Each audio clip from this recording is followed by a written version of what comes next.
At this time, I have the honor to present to you the moral leader of our nation, a philosopher of a nonviolent system of behavior in seeking to bring about social change.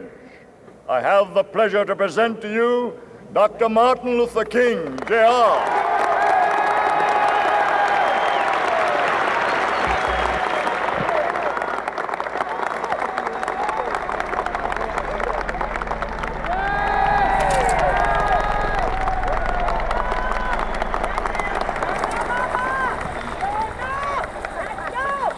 I am happy to join with you today in what will go down in history as the greatest demonstration for freedom in the history of our nation.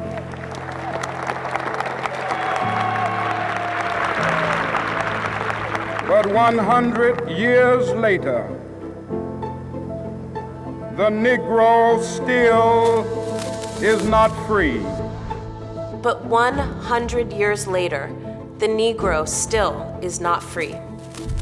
And so we've come here today to dramatize a shameful condition.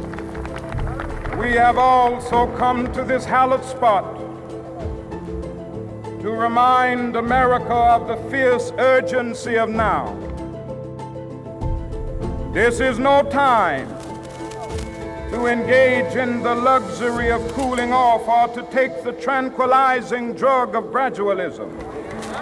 Now is the time. Now is the time to lift our nation from the quicksands of racial injustice to the solid rock of brotherhood. Now is the time to make justice a reality for all of God's children. It would be fatal for the nation to overlook the urgency of this moment. This sweltering summer of the Negro's legitimate discontent will not pass until there is an invigorating autumn of freedom and equality. We cannot walk alone. And as we walk, we must make the pledge that we shall always march ahead. We cannot turn back. There are those who are asking the devotees of civil rights, when will you be satisfied? We can never be satisfied as long as the Negro is the victim of the unspeakable horrors of police brutality. We cannot be satisfied as long as a Negro in Mississippi cannot vote and a Negro in New York believes he has nothing for which to vote.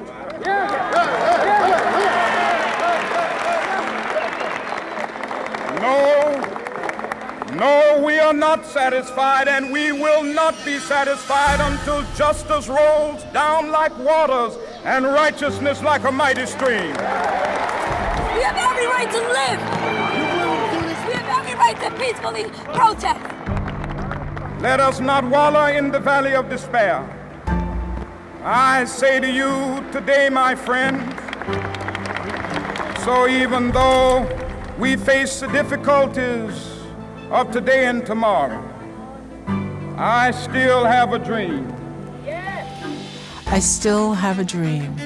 It is a dream deeply rooted in the American dream. I have a dream that one day this nation will rise up and live out the true meaning of its creed. We hold these truths to be self-evident, that all men are created equal. I have a dream that one day on the red hills of Georgia, the sons of former slaves and the sons of former slave owners will be able to sit down together at the table of brotherhood. I have a dream. My 4 little children will one day live in a nation where they will not be judged by the color of their skin, but by the content of their character. I have a dream today. I have a dream today. I have a dream today. I have a dream today. The rough places will be made plain, and the crooked places will be made straight, and the glory of the Lord shall be revealed, and all flesh shall see it together. This is our hope. This is a faith that I go back to the South with. With this faith, we will be able to hew out of the mountain of despair a stone of hope. With this faith, we will be able to transform the jangling discords of our nation into a beautiful symphony of brotherhood. With this faith, we will be able to work together, to pray together, to struggle together, to go to jail together, to stand up for freedom together, knowing that we will be free one day. Let freedom ring, and if America is to be a great nation, this must become true. And when this happens, and when we allow freedom to ring, when we let it ring from every village and every hamlet, from every state and every city, we will be able to speed up that day when all of God's children, black men and white men, Jews and Gentiles, Protestants and Catholics, will be able to join hands and sing in the words of the old Negro spiritual, free at last, free at last. Thank God Almighty, we are free at last. We are free at last. we are free at last.